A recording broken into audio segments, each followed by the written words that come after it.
أنا شيء شعب reer Somaliland maanta waxaa loo baahan yahay ciidamadan la isbarbar taagaa loo baahan yahay dhacdooyinkan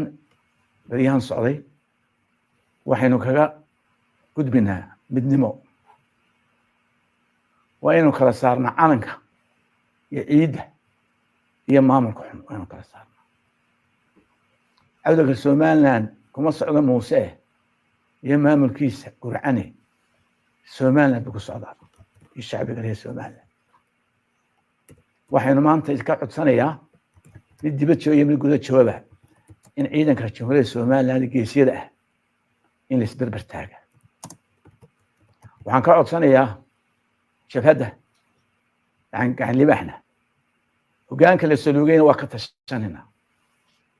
waxayna midnimo ayaynu difaaca qaranka iyo midnimadeena